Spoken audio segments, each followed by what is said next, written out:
It is finally time for Cotton Candy Wine. I just came up with that. Those of you in the VIP knew how excited I was to once again find cotton candy. Thank you to Sarah for alerting us that Costco had cotton candy grapes. Interestingly enough, we found them at Whole Foods too at like double the price. Yeah. So we opted to go to Costco. Occasionally you can even find them in Aldi, but we didn't check there because we knew they had them on Costco.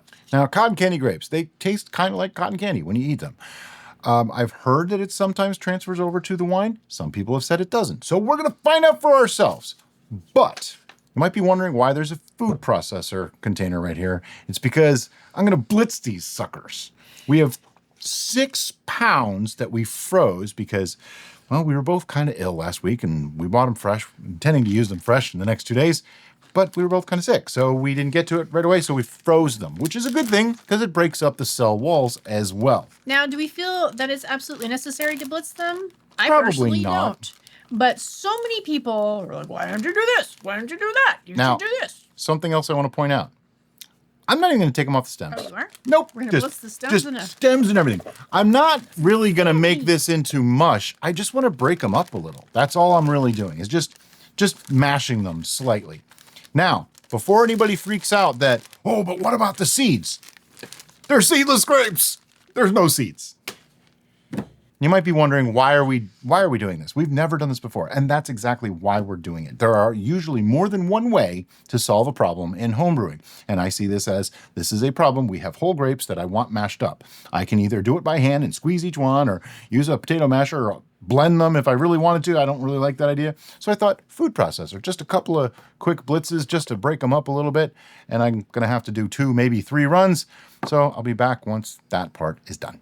The number is 3. 3 is the number that you will count to. Do not pass 3 unless, well, don't ever pass 3 because it would just turn them into mush. I just did 3, and as you can see, it's a nice, can you just tilt this a little bit? Sure. It's just a lovely mash. That's exactly what I wanted. The freezing process breaks up the cells nicely. The blitzing process breaks up everything nicely. Now, for those of you that are worried about the sticks and twigs, those are tannins. I'm fine with them staying in there. It doesn't really bother me. And they're really not that broken up by the food processor anyway. Commercial wineries do that too. Oh, yeah.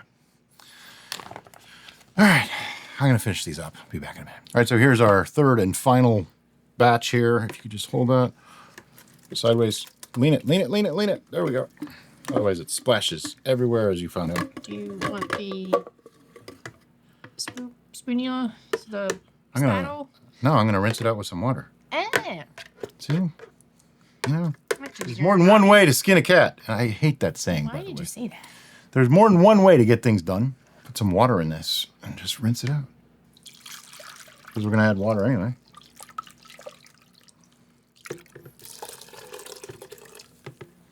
Someone will ask why we didn't do a no water method. You know why? Because we didn't. That's the honest truth as to why. Because we didn't. Do you want to rinse it up more, or are you good? It's sugars. It's sugars. I don't want to lose them. You know, got to do what you got to do. That's good enough. That's good. I'm good. Right. I'm happy. Okay. All right, let me see how full we are here. We're that much. Okay. The idea with this is we're using that much? We're using a 2-gallon bucket, right? But I know there's a bit of solids in here, so I want to fill it a little bit more. You know, not being very precise here. No. But that's okay. Now, when you filled up this vessel, did you take... There was exactly 1 gallon in there. Okay, so we know how much water we added. Yeah, So just under a ½ gallon. Should I make it literally ½ gallon? Yeah, sure. Okay, so we're gonna add a ½ gallon of water. Because somebody likes to have very specific numbers for things. Well, we can write it in our ingredients and be able to share it with our viewers. 64 ounces of water. Now, here's the thing. We did some calculation. We looked up on Chronometer, which I suggest using for all of your nutrient needs, how much sugar is in 6 pounds of cotton candy grapes. And it's like 414 grams, which I'm going to round that off to about a pound. So that means I know we have about a 1.045 potential gravity right now with what we have, okay? So I'm going to check that just to see, because I did blitz them up. See if we get anything close to that.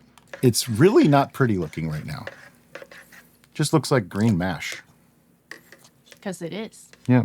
And because they're all blitzed and chunky, it's nearly impossible to take a reading. No, it's not.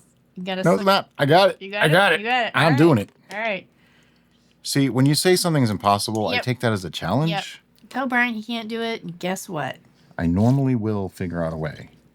One way or another. Or at least prove that it actually can't be done. That's my story, and I'm sticking to it.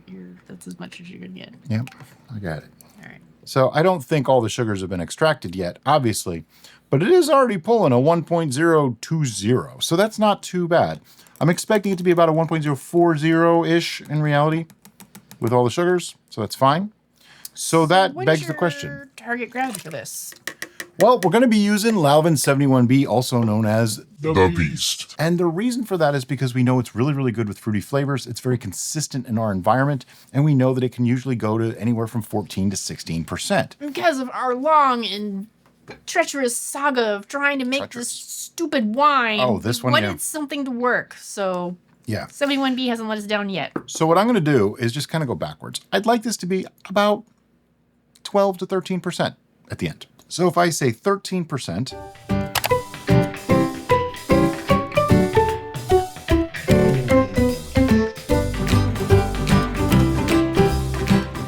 right, 13% divided by 131.25 gives me a maximum of 1.099 starting gravity, or 1.100. So I can play it safe and say 1 pound of sugar. Really simple. That'll make this somewhere in that ballpark. It might be just a little bit below that, but that's okay. Because I said 12 to 13%, not 13. And within a percent or two, I'm happy. So let me get this out of the way and I'll grab a scale, be right back. Now, measuring out a pound of sugar is one way to achieve that gravity. The other way is if you didn't have a scale or you didn't feel like using a scale, it actually takes longer, so don't be lazy, use the scale. You can actually just add a little bit at a time until you get to the desired that scale's not going to work. So you know what? We're going to do the alternate method today because I'm too lazy to tear down half of our stuff that's set up to get to the other scale. So here's how we're going to do this. Necessity sometimes is the mother of invention. It's almost like I knew that was going to happen. I was afraid it might. That's why I was starting the preamble for that to set it up just in case. So I have here some granulated white sugar. Can you use other kinds of sugar? Of course you can. Today we're using white because we want the cotton candy grape flavor to shine. White sugar raises the alcohol, but doesn't really add a lot of flavor other than the ethanol flavor to things. So I said about a pound. We're at 1.020 now. So if I know I want this to be about a pound, I need this to be 1.065 or so, knowing fully well that there's still another 20 points of sugars that have not come out yet. If that didn't make sense, I can explain it again. But you can't tell me because you're watching a video. Better to underestimate than over. So while I mix this, I'll do my best to explain why I arrived at the gravity I arrived at. So I know that we have 1 pound of the grapes in this, and we have about a little over a gallon of total must, but a lot of that is the solids of the grapes themselves. But that would mean that we should have an estimated 1.040 to 1.045 or so gravity just from the grapes that are in here right now. But I actually want it to be closer to that 1.100 mark. So adding a pound of sugar should raise it to over 1.090. But here's the thing. When I took the measurement, I only got 20 points, so 1.020. So I know if I add 45 more points, it's 1.065. See, does that make more sense now? Can I throw a wrench into the works? You can do anything you want. Did you estimate for the dilution of the half gallon or whatever amount of water we added? There's water in the grapes too. Right, but we added water. I'm estimating that there's about a gallon of liquid here. Oh, okay. Yeah, from Gotcha. the grapes and the water. All right, So a gallon of must. yeah, and here's the thing. Yes, this is not precise at all, and everything about this is estimation. That's why I know where I can go with gravity, and I know I didn't quite get there yet. So I do need to take a reading on this, because I might be there, but at the moment that I put the stuff in, I wasn't there. Does that make sense now? We are the king and queen of awkward. And this is proving it. And you know what? Do you need a little I need the thing? little strainer. You need a little thingy. I'll go get it. Okay. This is a nylon strainer. Mm-hmm. It's from a nylon strainer set. This is the smallest one because we don't need a big giant one because we need to actually put it in our bucket. It's all drippy because I sanitized it. And like everything else that we used to make this, it was sanitized in the red bucket of sanitization. That's why I took it from you. Right. I was setting you up. Right. All right. So the point is, when you put the strainer in there, you can suck up liquid around it. So I'm just going to set it in there so that the liquid level comes up to here. All right. So I have it pushed down enough that there's some liquid for Brian to suck up, but I'm not pushing it too far down so that way the solids that we're trying to avoid get into my strainer. It's great if you have 4 hands too. You know, so those of you that have more than 2 hands, it's going to be so much easier for you. So we're at about 1.050, which means I still need to add a little bit more sugar. Now, you might be wondering, why didn't I just get the scale? Honestly, it is behind a sound dampening blanket, behind the camera, which I don't want to move right now, behind a light, on the top of our fridge. So it takes some gymnastics to get to it, and I don't feel like doing it. We had to be like one of those spies that are going in between the laser lines, you know? Yeah. And we're just not that flexible anymore. Plus, it's also nice to show different techniques.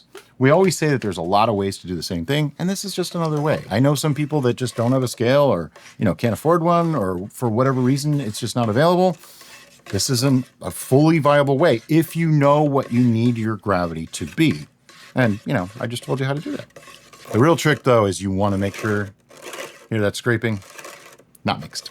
I'm also pretty sure that as I mix this up, more and more sugars are coming out of those grapes. So I'm kind of aiming for a little bit higher than the 1065 at this point. I'm thinking like 1070, 1075, because I know that I can go higher than 13% on 71B if I have to as well. So everything is always just like in the ballpark kind of range, and it's all perspective too. It's my story and I'm sticking to it. It kind of looks like pea soup. It sounds like it too. As you mix it, it's like loopy and gloppy. It's so appetizing, isn't it? It really is. Then you got sticks and twigs and stems in there. It's lovely. The sticks and twigs and stems are optional, but they do add a little bit more tannin and actually some nutrient for the yeast. Mm-hmm. We are going to be adding some yeast nutrients, but I'm not even sure that it would be absolutely necessary here, but we're going to do it just because it's good practice. Yeah, because we're doing a whole fruit and it's got the skins and everything in there. Nutrient.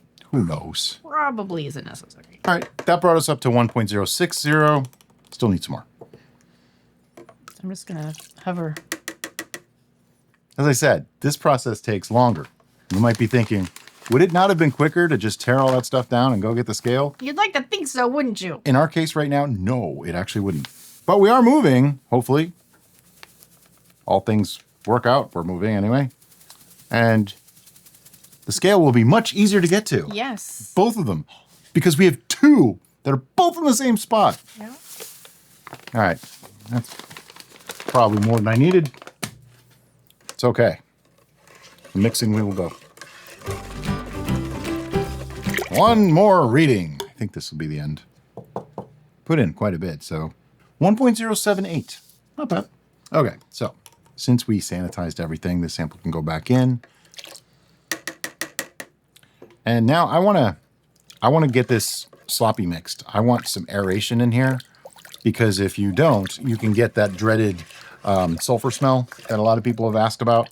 But you don't want to be too sloppy and splash your partner. Right. At the beginning of fermentation, when the yeasts are building up their colony, they're going to need oxygen because they require that in order to be fruitful and multiply. But once they start getting down to business and creating alcohol, you don't want oxygen, because alcohol plus oxygen plus acetobacters, which are omnipresent, can turn into vinegar. When she says omnipresent, what she means is acetobacters are kind of like wild yeast. They're in everything, okay? Right now, I am going to add our yeast nutrient, and our yeast nutrient of choice is Fermate O. We get asked a lot of time about Fermate K. We've never used it. It has diammonium phosphate in it. It's just not something that we care to use. I do know that if you use too much of that or you use it at the wrong time, you can make some off flavors or it doesn't do anything. Whereas Fermate O, we have used exorbitant amounts of Fermate O, never really had a problem. Yeah. So to me, it's a lot safer, a lot easier. I would just use this. It's the most popular kind. So Fermate O, 1/2 teaspoon. We'll have links to this, by the way, in the description. We will have links to that, plus everything else that we've used today, plus the volumes of the ingredients we used in the description below. Plus her shirt. Not the one she's wearing, but not the exact one she's wearing, but that style. Also, something else that we will have a link to, and I might even do it right here in the video, is we have what's called the VIP club. And you might have heard Derica say, oh, our VIP members. What we mean by that is we actually have our own version of Patreon, which is a VIP club. It is a monthly subscription service, and it allows you to have a lot more interaction with us in a private group with all of our VIP members. As of this moment, I think there's about 260 to 270 members in total. So it's a large group, but not so big that you get lost in there. Yeah. And we do have monthly Zoom meetings where you get to hang out face to face, and it's usually a couple hours of just hanging out, asking questions, and a lot of goofery and camaraderie. Let's just say that. Sarah makes bingo. Yeah. And it's all based off of member things. It's like member trivia. If you know kind of deal. But anyway, so I'm going to add some yeast. But it's not so insider that you have to. Oh, no. If you're at like 2 meetings, you'd know. Or if you're just in the group for like a day, you'll probably know half the jokes anyway. So that's our VIP, and that's the end of the advertisement portion of this show. So right now I have here a packet of Lalvin 71B, and I'm just going to use half of it. And I'm estimating half. You can probably take the spattle out of there, because we don't need it anymore. And it got yeast on it. See, welcome to my world. I do this all the time. I assumed you were going to want to stir it, because you always want to stir it. But because we have a bucket, you have lots of surface area, so it works lovely. I'm going to rinse. Just rinse for me. There you go. Teamwork makes the dream work. I was going to say that. Yep, I know. Can you spin? 90 degrees, 180 degrees. Sure, go with that. All right, good enough. We got it. It's good. Good. It's good. It's good. You might say, she only used half a packet of yeast. What about the other half? I folded it up. It's going in the fridge. We'll use it for another brew. That's right. My rule of thumb for yeast is up to about 3 gallons, you can use half a packet. Beyond 3 gallons, you want a full packet. At exactly 3 gallons, the choice is yours. do whatever you want. Either one. It all works. You can use a whole packet for 1 gallon too. We used to do that, and it works fine. It starts up a little bit faster, but that's the only real difference. It's not going to make more alcohol because of more or less yeast. That has nothing to do with it. The sugars in the brew is what makes all the difference. So we got everything in here that we everything's want, right? in here. All we need is a lid and an airlock. All right. So we have a 3-piece airlock that we're using today, and we have it filled with enough water to the max line. And I'm just going to put the lid on. There's a reason why it's not attached yet, because it'll spray all over the place and it doesn't work. But remember one thing, when you're putting a lid on a bucket like this, if it doesn't snap, your seal is crap. And all that means is that your airlock won't show the activity. It does not mean that your brew won't ferment. It does not mean that it's going to spoil. It does not mean that bugs are going to get in there. It just means that you have a tiny air leak somewhere. Yeah. And he did a great job. When he was first putting it on, it wasn't making that snap. But if you heard the violent snap when he got to the side, that means he's got it on there right. I've done it a few times. Just a few. Just a couple. Today, as a matter of fact. Now, what are we going to do with this now? Well, we're going to let it sit, but what we're anticipating is to see some bubble activity in this airlock. And because we have a sledge, that is going to limit the amount of floatage. But even that, we still want to give it a little bit of a swirl now and then just to make sure that the top layer stays nice and moist. Right, because if it doesn't stay moist, there's a potential for mold growth, and we don't want that. Now, once fermentation really starts up, mold growth is much harder to come by. And that's where you want to be very careful when you're mixing it, because you could introduce oxygen by mixing, which could make mold grow. So, yeah, in the very beginning, be careful. But when fermentation takes off, every couple of days, give it a swirl and you're fine. And this is going to go for a couple of weeks, and we'll see you at that point. It's been sitting for almost, well, let's see, the 21st to the 30th would be 9 days plus 14 days, 23 days. So a little over 3 weeks. You know what? It's time to take a check, I think. So let's get in here. And I know some people have expressed displeasure at using plastic buckets.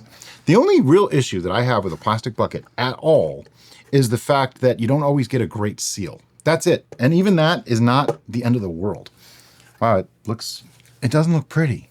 Let me show you. It may not look pretty, but it is actually what a healthy fermentation looks like. It's just lost a lot of the color. They were green to begin with, so they weren't really the prettiest looking grapes at all. But I don't see any eyeballs, teeth, skin, nothing fangs. fuzzy. hair, nothing fuzzy in there. It looks exactly the way it's supposed to. Now, some of you might be saying to yourself, oh my gosh, Brian and Derek, what are those little dots that I see on some of the grapes? Well, that's simply just little clusters of yeast, nothing to be concerned about. And it smells fantastic. It smells nice and sweet. Yeah. It smells like cotton candy, actually. It smells really good, particularly for this stage of fermentation. I'm hoping I can get a clean sample here. It looks like no. Nope. Got to get the strainer thing. All right, so I went and got one of our golden tea strainers. I sanitized it, so that way it's nothing untoward in there. And now I can just set that in, and it's going to keep away all the solids. That works let perfectly. The liquid through, so Brian can take a reading sample without getting goop stuck in his baster. There's a little bit of a haze to it, but... I'm not surprised, particularly at this stage. We're very young in the fermentation. Are we? 3 weeks? Well, I mean, we haven't done anything. Well... But apparently the fermentation has done quite a lot. 0.990. 3 weeks, went to totally dry, and then some. Now, because it is basically more than likely done. Do we want to just rack this? Let's go ahead and rack it just to get it off those solids. We're still going to let it sit and take another reading next week. But because we have other things going on, I think racking is a good idea. Well, the other thing to this is, the longer it sits on the fruit at this point that the fruit is falling apart and disintegrating, the more likely there is to become some kind of an infection or mold growth.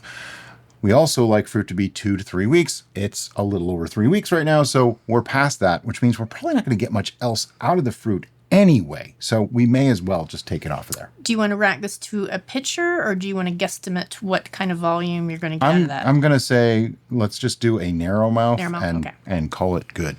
Okay, so being that there's so much stuff in here, I think I'm actually going to rack through this. If we had found the rumble jar, we'd be using that, but we couldn't find it because Derek put it away properly. I think it's back behind all our noise cancellation panels. We're also getting ready to move, so things are getting put in different places all the time. So it's a bit chaotic right now.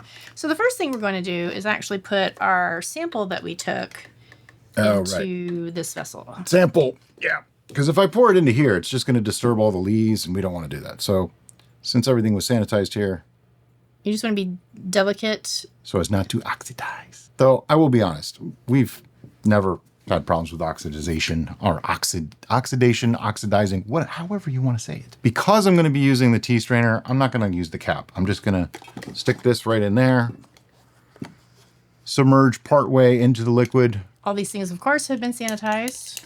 And get it going. That's right, the one-handed method, it works. Now, it does make this a little bit more complicated because I have to hold two things, but it's not a big deal. But as you can see, it's coming out pretty clear. I think this is going to work well. Yep. So we racked it. Now, I know some of you are going to freak out about how much headspace is here. We go through this a lot. Ideally, we'd want it to be more like to this level, but we are right at the cusp of where we're And it's degassing. So it's probably not going to be in here super, super long. We are going to be doing some additions to it next week. So I'm not overly concerned. But let's go ahead and get an airlock on it. Yeah, let's get an airlock, and it's going to go in the ferment station. We'll see you then. In case anybody was worried, let me show you something. Watch that airlock. I am not shaking it. I am swirling it. This is just slight degassing. There's plenty of CO2 in here, and any oxygen that might have got in just got forced out. Oxygen is much lighter than CO2, so it's just going to escape. Don't worry about it. Oxidation is something to be aware of, but don't let it rule your life. That's my story, and I'm sticking to it. See you in a week. All right, it's been a week. We racked it, we let it sit. There's a little bit of sediment at the bottom, but today we're gonna check it again, make sure it's really, really done, and we're gonna move forward with any adjustments that we might deem necessary. It's somewhat clear. It's pretty clear, actually. Slight haze. It's got a pinkish hue. It's orange in the fermenter, but it's also on a red towel, so I think we're having some color cast. It's not floating. It smells like cotton candy, though. Do you smell that? I just got a whiff of it. Now it's floating. It was at 0.990, so, It's still at 0.990. What do you know? So using the calculator teacher said I would never have handy, let's see how much alcohol we made.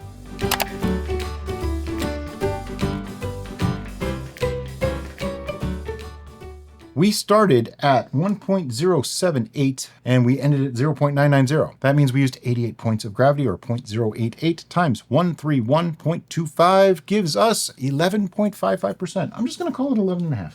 Now, if we end up adding things to this, like sugar or anything like that, could dilute it a little bit, so we're probably gonna end up at like 11%-ish. Now we know because our gravity is 0.990 that we are dry. Dry. And because this is a cotton candy grape wine, I would say that would elude sweetness. Yes. So more than likely, we're going to back sweeten. Yeah, most likely. But first, we got to rack this to a pitcher. All right, it's racked. Time to find out, what does it need? Does it need anything? It smells like cotton candy, though. It really does. It's pretty exciting. I would imagine it's very, very dry, though. It smells pretty decent, which is really insane. It does not smell dry. No, it smells sweet. It's 0.990. It's as dry as, almost as dry as you can get, really. Okay. For as dry as it is, it's surprisingly pleasant. But I don't like it. I do want to add sugar to it. Okay, good. I'm glad we agree. But it has the bones. Yeah. The bones are there. And the bones. And here's the thing. When you think of ways to enhance a flavor, one of them is salt, which I don't really want to add salt to this, but you can add salt to brews. We've actually done that. And the other is sweetening. When you sweeten something that already has sweet type flavors, it's going to enhance those flavors even more. So that's what we're hoping to do. So our sweetener of choice thus far is white sugar, because white sugar is just going to bring sweetness to the table, not any additional flavors. And we want to just enhance and bring forth the flavor of the cotton candy grape. Probably needs to be fairly sweet, though. Yeah, start with that. And to mix it up, I'm going to need an implement of stirration, also known as the spattle. It's a spoon, it's a paddle, it's both. Get yours in the description below. We say this all the time. We sweeten to taste, okay? So that's why I didn't measure how much went in. And I love to do this in a pitcher like this because, do you hear that scraping? That tells me the sugar is still raw. It's not dissolved. Because if you do not dissolve it fully, you're not going to get a true setting of what it really is. And when you put this into a bottle or something, it could just settle to the bottom and you won't even get the sugar then. So it's just completely wasted. Yeah, that made sense, right? Sort of. Just, you know what I mean?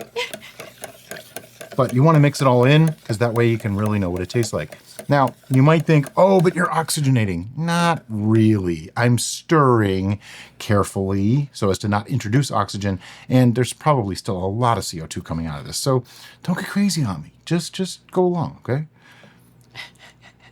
We've never oxygenated anything on the show, ever. The only thing that we've had that got oxygenated was we bottled something in one of those huge, ginormous glasses and then just drank a little bit. So, like, it had this much left in the bottom of, like, this wide of a It was a vessel. mason jar, actually, and we left it on the shelf back there. It was the pineapple. For like 6 months. Yeah.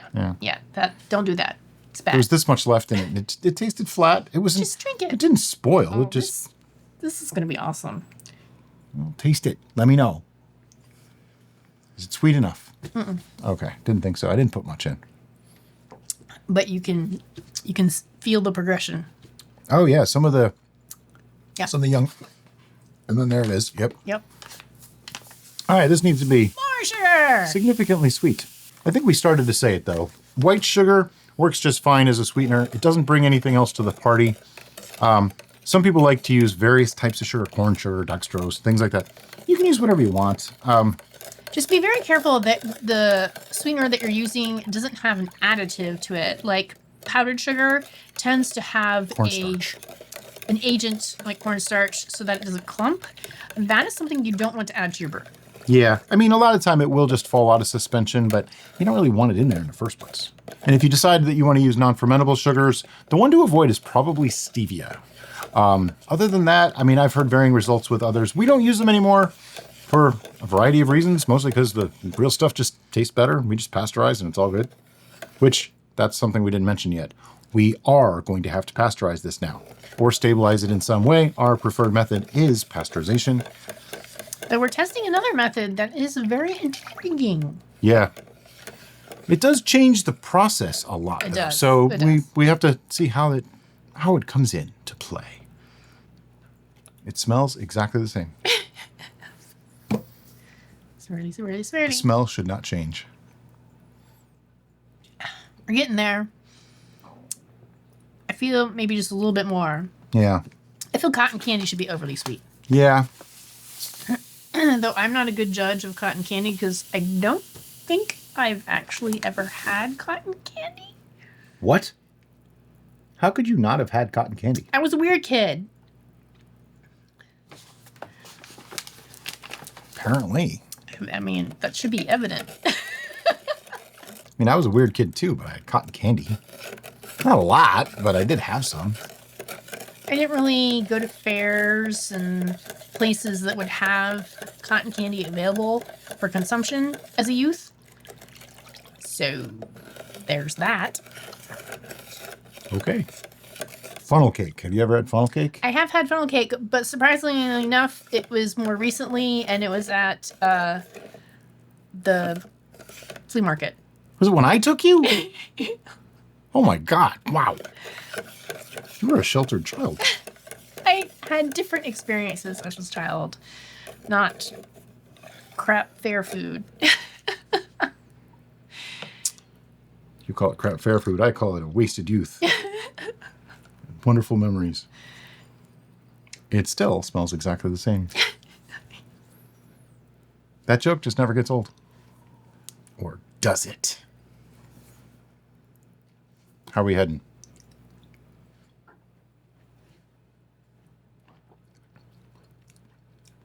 I can already tell you right now, this isn't my thing. Really? Yeah, I don't like it. So I'm going to sweeten this to your tasting. I'm good then. You sure? I'll try a little bit more. It's definitely getting sweeter. If you feel more sweetness is going to make it better, then I don't know if it would. So what is it that's not working for you? Is it something you can? The flavor. So it doesn't taste like cotton candy to you? Tastes like weird grapes. Weird grapes, which Now- is what cotton candy grapes taste like. Unfortunately, when we had cotton candy grapes last time, we did keep some out and I ate some. And after a few, I didn't like them. Okay. So it could just be that I'm just not a huge fan. It smells wonderful. It really does smell like cotton candy to me. It doesn't taste like cotton candy though. What would you want There this to be? an additive that you could put that would make it more cotton candy-esque? Cotton candy extract. I don't even know what that means. Like, is vanilla or is it Vanilla might actually help. do you want to do You know, a let's tester do class? a Google Foo. Google Foo to the rescue. So right now at this stage, I would say it is a cotton candy grape wine. But if we want to push the cotton candy flavor, apparently it's not there, and I don't know what that means. Okay, pink vanilla and blue raspberry are creative flavors of cotton candy. So that means potentially vanilla, imitation vanilla and strawberry extract actually Okay. can mimic cotton candy. I don't think we have strawberry, but I know we have vanilla. All right, let me go grab the vanilla. This is something that happens when you're trying to replicate a flavor. We wanted to find out what can we add that's going to make that flavor work. Yeah, that cap wasn't really on there. So for this, I'm just going to use like 2 drops of vanilla into a little bit of a taste of this. It's by no means a scientific test. We're just trying to see if vanilla is the direction we want to go for making this more cotton candy-esque for Brian. 2 drops of vanilla. Because that's all I think we're really... I mean, if I put like a half a teaspoon in there, it's not going to be 2 drops in a glass like this. So this is probably a more extreme example. To the extreme! Okay, it smells slightly better. Oh, you liked it already. I don't know what I'm going for, so... Yeah, you don't even know what cotton candy tastes I like. don't even know what it tastes like. It definitely tastes more candy. I have to say, I like that. Okay. I like that much, much better. Okay. So I'm going to try a half teaspoon in the whole batch. Okay. Because I don't think that's even as much as I just put in that glass. I mean, what's a half teaspoon? How many drops? You know, I don't know. It's slightly below a level half teaspoon, but we also have slightly below a full gallon. So good to the last drop.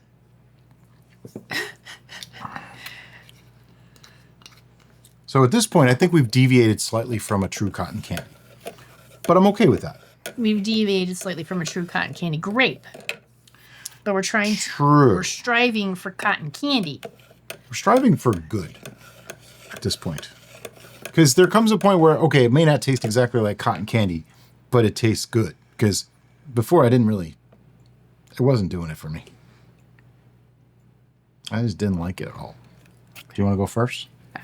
I've been going first because you first. Smell it, and then you say it. I didn't smell it. It smells more vanilla. Does it smell more vanilla than the small sample that we just did? No, it doesn't. It smells less vanilla. No, it's less vanilla. You might need more vanilla than that. Yeah. Need another half teaspoon. So a full teaspoon, Yeah. if you would be so kind. I will write it down in a moment. Oop, 2 drops stripped. It's okay. I 'cause went that with makes up slightly for under. less. Amazing how much sticks inside these spoons. Yeah. All right. If you'd be so kind as to mix that, I will write down how much vanilla. Now, we also checked to see, did we have any fruity extracts like strawberry or raspberry? We happen to be out. So if we had any of that, that would be a good thing to add at this point too.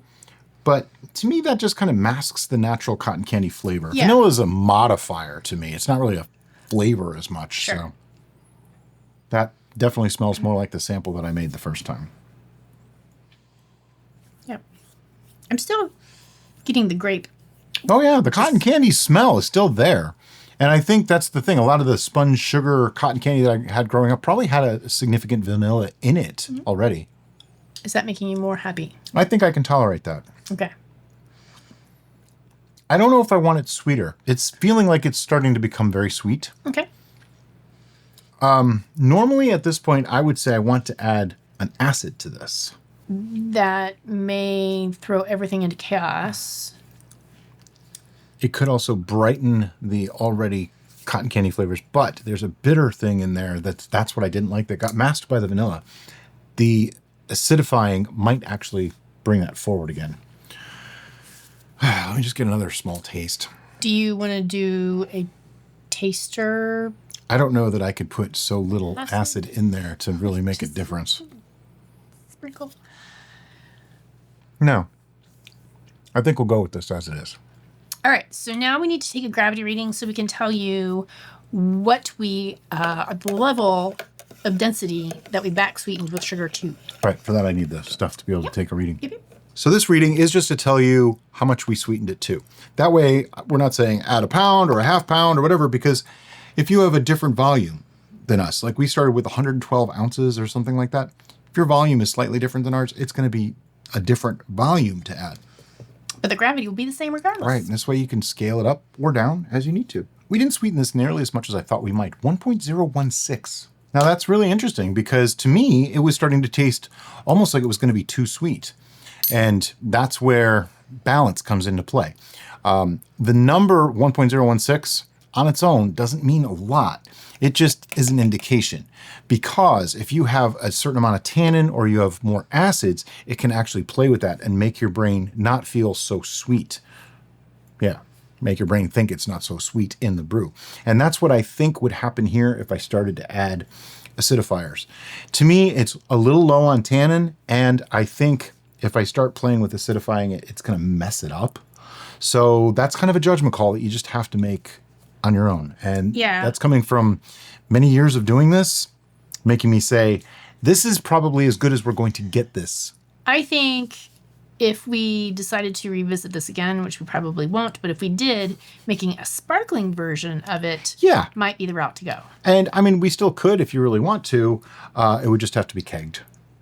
Right. So I'm just going to let it I like it, so I'll drink it. Okay. As long as you like it, that's what matters. Because that's the key to homebrewing. Make something you like. Right. So at this point, we have added a fermentable sugar, aka sugar, to this. So we're going to rack this into a carboy and then pasteurize it. I'll make sure to link our full gallon carboy pasteurization method in the description below. So that way, if you want to choose that route, you can as well. And we'll be back in like a week with a final tasting on this to give a judgment on this.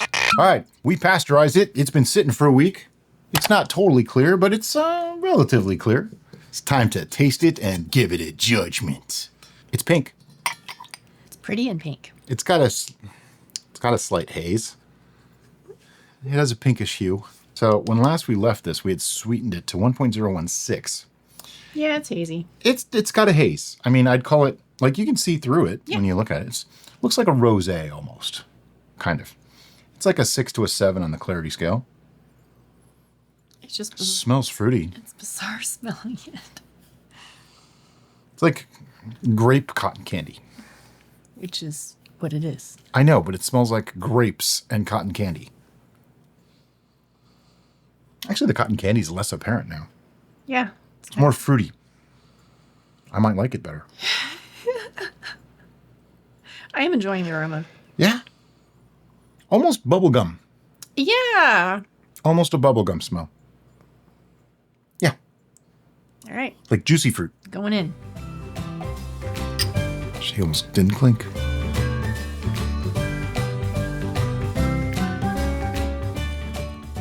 It's a little tangy. Not super sweet, but sweet enough. I'm getting the slight vanilla note that we added. Yeah. It's very interesting. It's not like anything else we've made before. No. It's still got a good tannic level. Nice and mouth coating. Almost dry feeling, even though there's some sweetness there. Mm-hmm. It feels dry. But I'll be honest, this is not for me. I hope you like it. Like it. Okay, good. I don't think I would pair this with food. Nope. It's too weird. Maybe like a fruit plate or even some cheeses I think would still pair well with this. But like a meal, no, this would be like, what am I drinking? The best thing I can compare it to is kind of like a Riesling white wine. A little on the sweet side, got a decent mouthfeel. Strong flavor though. Yeah. The flavor is a lot stronger than I expected it to be, which we don't make wussy brews. You know what I mean? Like they're always like strong, powerful flavors. And this ended up at 11.5%. So it's right in the range for a typical wine. It's totally fine there. I have a tough time getting super excited about it because it's just not flavors that I really want in a wine for me. Some people are going to drink this and go, Brian, you're nuts. This is awesome. And if you're one of those people, then by all means, make this. I think this would be lovely to have after a meal. I think this would be good cold. I think it would be good cold. It just seems like something to just enjoy and think about. Yeah. I might even like it if it was cold. And if you're wondering why don't we taste it cold, it's because, well, we weren't prepared for that, for one. And we always taste things warm so that we have an even level playing field. Unless it's supposed to be. Yeah. Like a beer or cider, they're It does have kind of, speaking of cider, kind of a cider sensation. Yeah, it is rather cidery. I'm okay with that. So at this point, you should be seeing our scorecard up on the screen. Basically, it's 1 through 10 with the occasional 11. And now is when we think about numbers. Are you ready? I'm ready. 1, 2, 3, 6. 6.5. So you don't love it either. I don't love it, Okay. but I certainly don't hate it. No. I was teetering on the 7, but I'm like, yeah, 6.5. I'm at if someone poured this for me, I wouldn't turn it down, but I might not go back for 2 or 3. I'd ask if they had any whiskey handy. So that gives you an idea where his palate's at. Yeah. But I don't usually like flowery things, and this is rather flowery. It's very unusual. It really is. It's on the weirdness scale, it's an 11. It is an 11 on the weirdness scale. That's a new scale we need to add. And there's a lot going on, and I think that's why I'm enjoying it more than Brian, because I'm having fun intellectualizing it and trying to figure out what words I would use to describe it properly. And right now they're failing me. Weird grapes make weird wine. That's all I have to say. We have other viewers who have made cotton candy wine and loved it. Yep. So please don't take our score as a reason why you shouldn't make this. I would actually take our score as a reason why you should probably try it out if you can get some cotton candy grapes. I mean, think about it. I gave a 6 to something that isn't really my thing. So I still think it's actually got a lot of promise to it. It's just not my thing. It's just not something that I would go, oh yeah, that's what I want. It's just not. That's just the way it works. If you've made a cotton candy grape beverage at home, please share with us your results, thoughts, and feelings in the comment section below. And as always, guys, thanks so much for watching and have a great day. bye-bye.